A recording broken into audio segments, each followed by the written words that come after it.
கடவுளோட அருள் பெற்று மற்றவர்களோட துன்பங்களையும் எதிர்காலத்தையும் கணிச்சு அதற்கான தீர்வுகளையும் சொல்றவங்கள நாம குறி சொல்லின்னு சொல்றோம். குறி சொல்ற நிகழ்வை தினசரி வாழ்க்கையில நாம அடிக்கடி பார்க்க நேர்ந்தாலும் இன்னைக்கு நான் பார்க்க போயிட்டு இருக்கிற குறி சொல்லியும் அவங்க குறி சொல்லும் விதமும் விசித்திரமானது.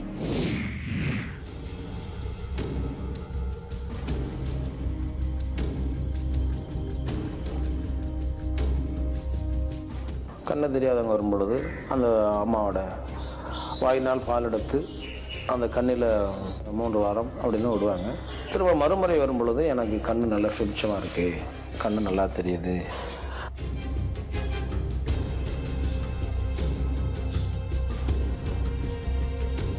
படிப்பு, முதியவர், ஊனம் பெற்ற ஆசிரமம் இதெல்லாம் இங்கே செய்யணும்னு அம்மாவோட வாக்கு.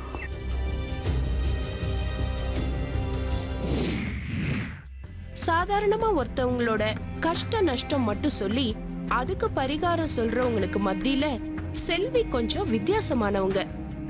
இவங்க கிட்ட வந்து குறி கேட்டு போறவங்களோட மரணத்தை கூட செல்வியால மாத்த முடியுமா?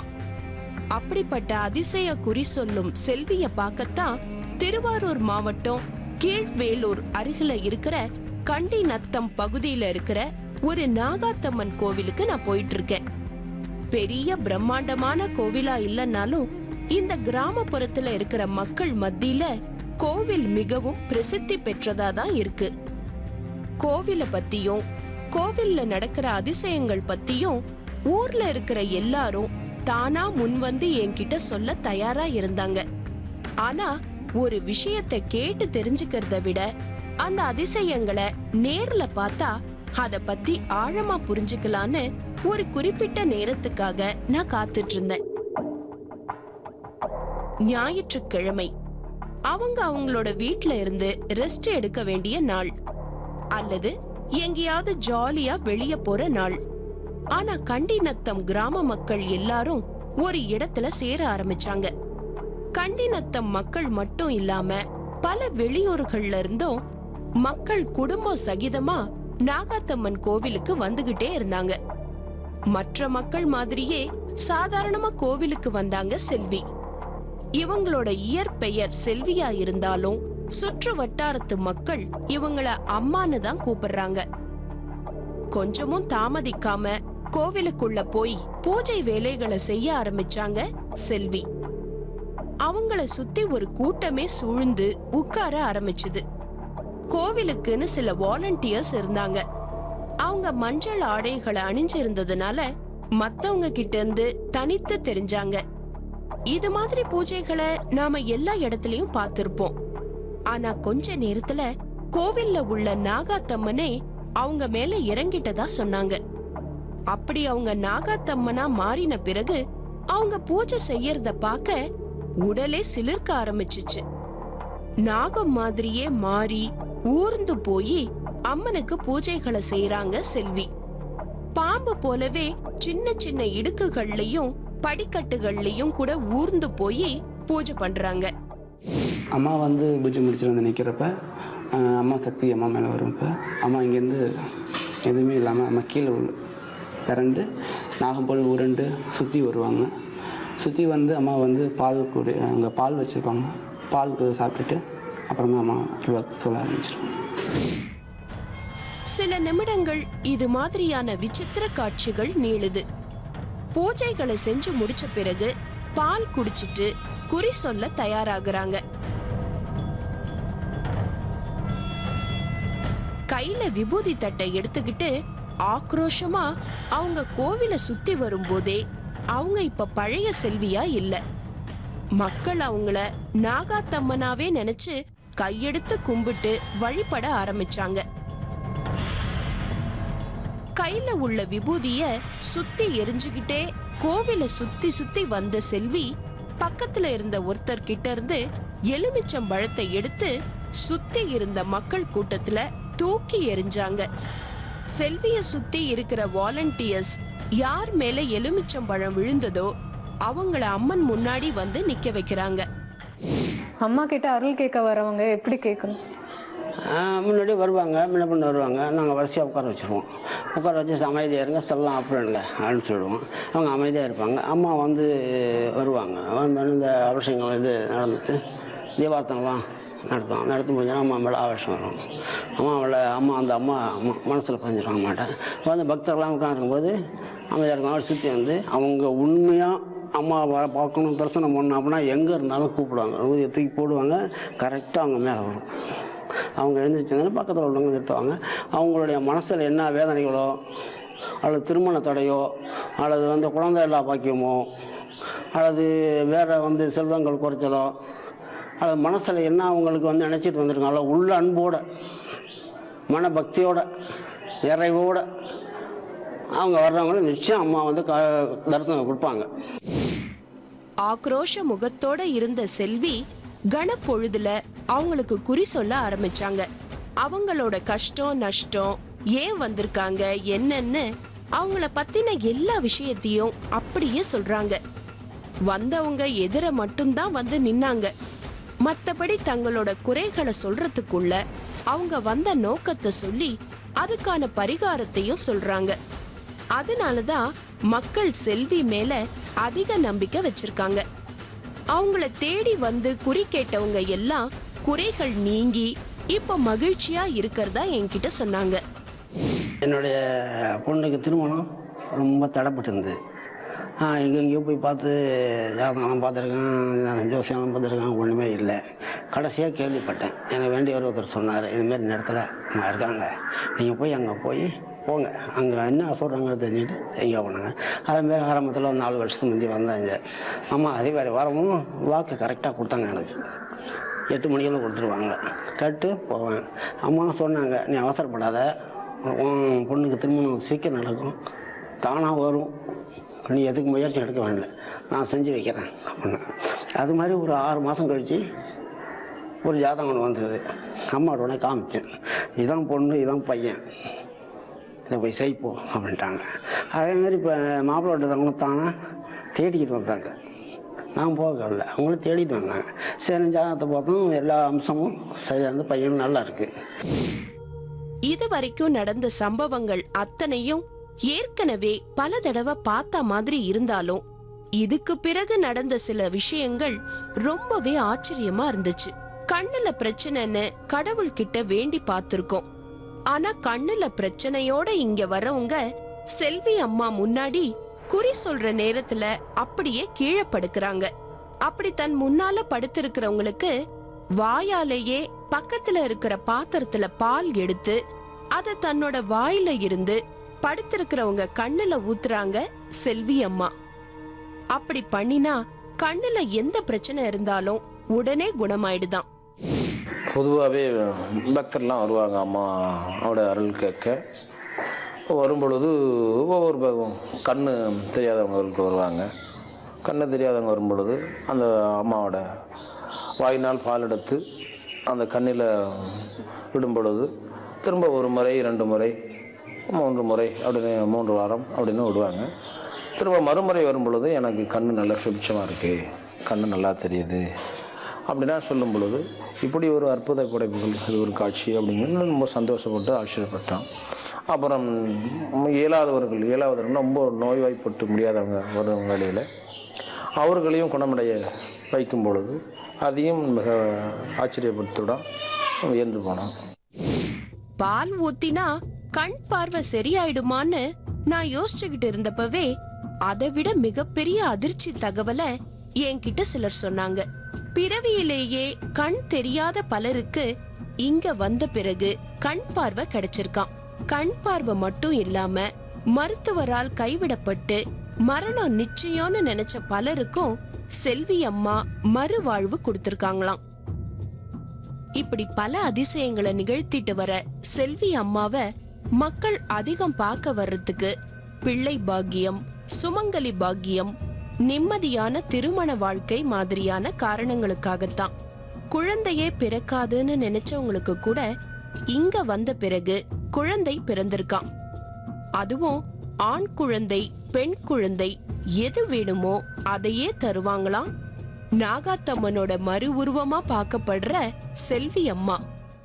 என்னை அம்மா துண்ணூறு போட்டு கூப்பிட்டு நீ வந்து இதுதான் நான் நினச்சிட்டு இருந்தேன் மனசில் வாரிசு வேணும்னு நினச்சிட்டு இருந்தேன், உனக்கு நான் வாரிசு தரேன், கவலைப்படாத போ அப்படின்னாங்க.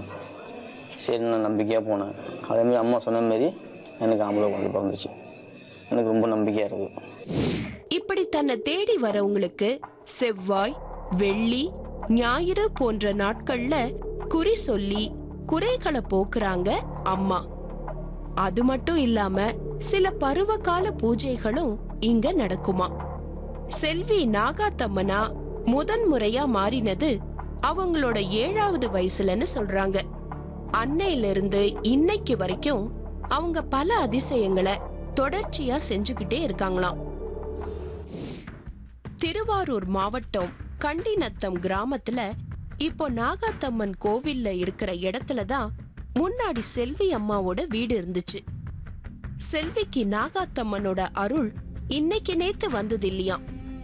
ஓடி விளையாடுற குழந்தை பருவத்திலேயே அம்மனால முழுவதும் ஆட்கொள்ளப்பட்டாங்களாம் செல்வி. 7 வயசுல பசங்களோட விளையாடிட்டு இருக்கும் போது அவங்கள ஒரு நாகம் தீண்டி இருக்கு. எனக்கு ஒரு 7 வயசு இருக்கும்போது அம்மாவோட அருள் கிடைச்சது.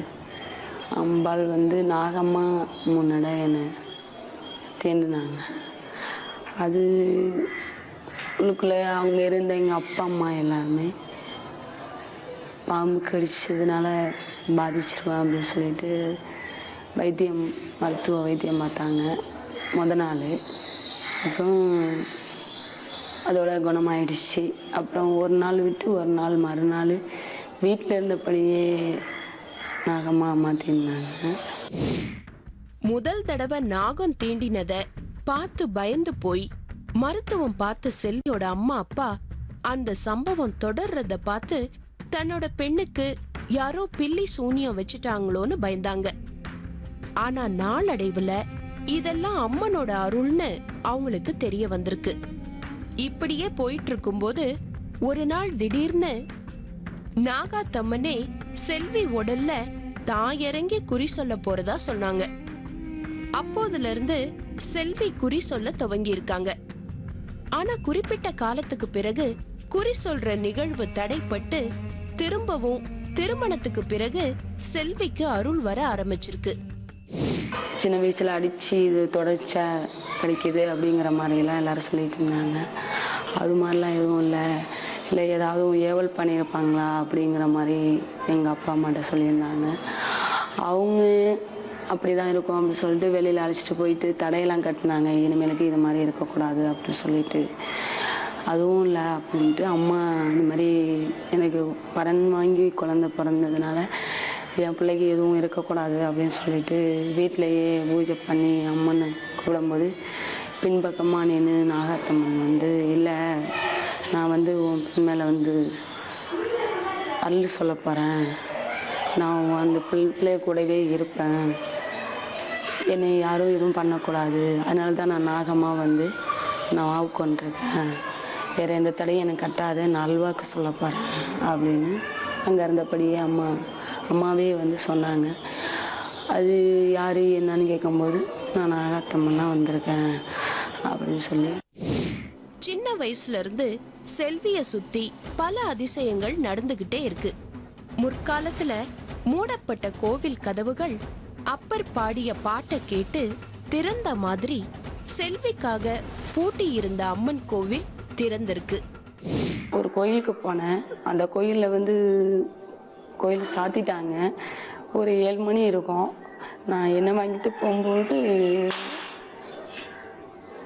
என்னால் கும்பிட முடியலையே அப்படிங்கிறது ரொம்ப கஷ்டமாக இருந்தது. நட சாத்திட்டாங்களே, நம்மளால் கும்பிட முடியல அப்படின்னு உட்காந்து அழுகும்போது பூட்டி இருந்த கதவுகள் எல்லாமே தானாகவே திறந்தது அந்த கோயிலில். 1996ஆம் வருடம் திருமணம் ஆகி கண்டிநத்தம் கிராமத்துக்கு செல்வி வந்திருக்காங்க. ஆரம்பத்துல அவங்களுக்கு கல்யாண வாழ்க்கை இனிமையா அமையல. 2 ஆண் குழந்தைகளுக்கு அவங்க தாய்.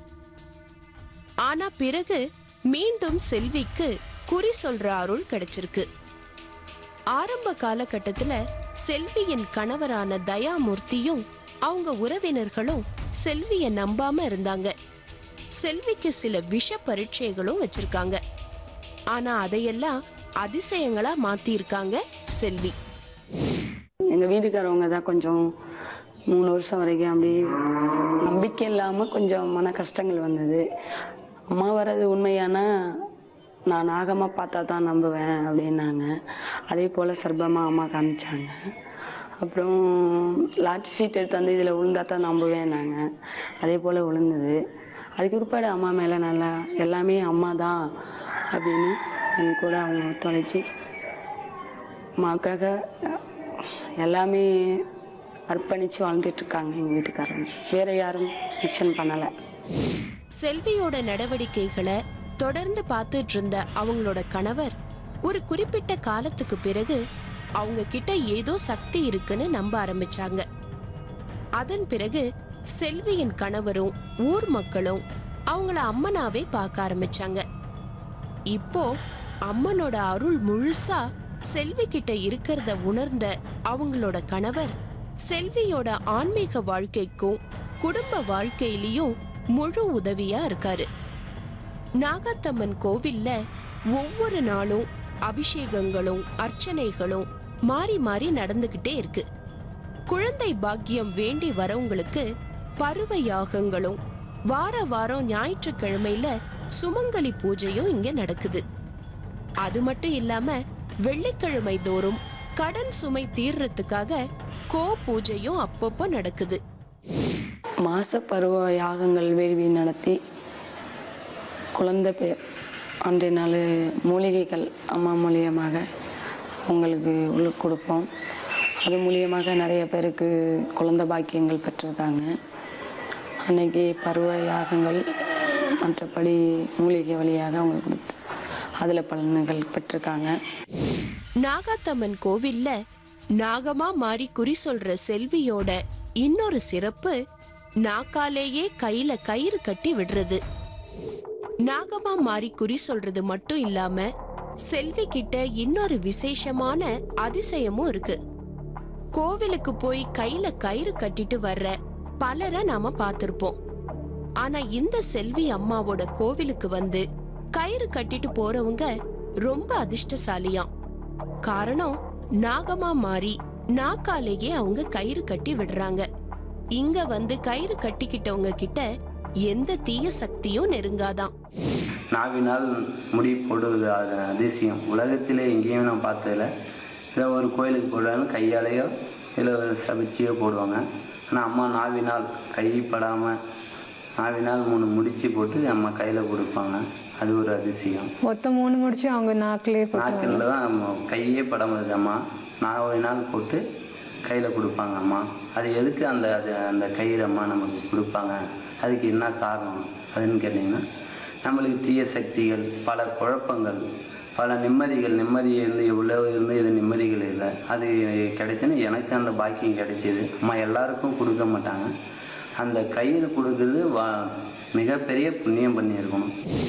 ஏழை எளிய மக்களுக்கு பல்வேறு வகைகள்ல உதவிகள் செய்யணும்னு அம்மன் தனக்கு உத்தரவு கொடுத்திருக்கிறதா சொல்றாங்க செல்வி.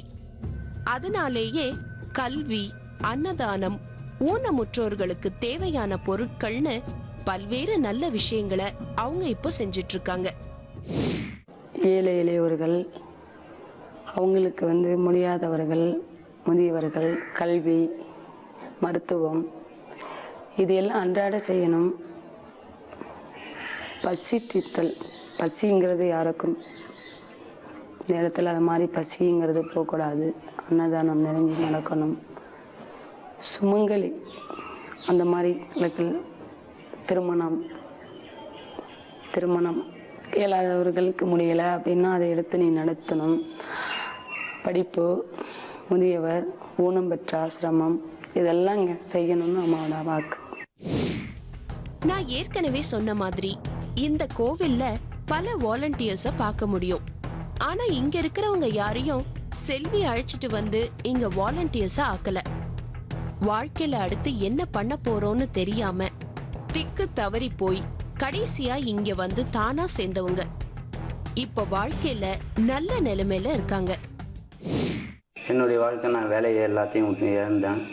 வேலை இருந்தேன், பணம் இருந்தேன், காசு இருந்தேன், எல்லாத்தையும் வந்து நான் ஒரு சராசரி மனுஷனாக வாழ்ந்தேன். அப்போ வந்து சொன்னாங்க இந்த மாதிரி நாத்தம்மா கோயிலுக்கு போனால் எல்லாமே உங்களுடைய இழந்தெல்லாம் என்ன நடக்குது நடக்க போகுதெல்லாம் சொல்லுவாங்க. நான் நம்பலை, அதான் இதுமாரிலாம் சும்மா அதெல்லாம் வந்தேன். அங்கே என்னுடைய போடாத காலங்கள் இருக்கிற நிலையினால எல்லாத்தையும் இழந்து அம்மாக்கிட்ட வரலாம். நான் இந்த நிமிஷம் வரைக்கும் உங்ககிட்ட நான் பேசியிருக்க முடியாது. எல்லாத்துக்கும் காரணம் அம்மா. அதேமாதிரி நான் அந்த அளவுக்கு உங்களுக்கு உணர்வுபூர்வமாக அவங்ககிட்ட பேசிகிட்டு இருக்க காரணம்னா அதுக்கு அம்மா தான். நீ 1 வருஷம் வரைக்கும் வேலைக்கே போகக்கூடாது, மீண்டு போனால் உன்னுடைய உயிருக்கு ஆபத்து, அதெல்லாம் வந்து அம்மா சொன்னாங்க. வாழ்க்கைய தொலைச்சவங்க ஒரு புறம் இருக்க, தன்னோட உயிரை தொலைக்க இருந்த முனியனை இன்னைக்கு சரவணனா மாத்தி நல்ல முறையில மத்த மக்கள் மாதிரியே வாழ வச்சிருக்காங்க செல்வி. குறி சொல்றதோட மட்டும் நிறுத்திக்காம மக்களுக்கு பல்வேறு விதத்துல உதவிகரமா இருக்கிற செல்விக்கு வாழ்த்து சொல்லிட்டு நான் அங்க இருந்து புறப்பட்டேன்.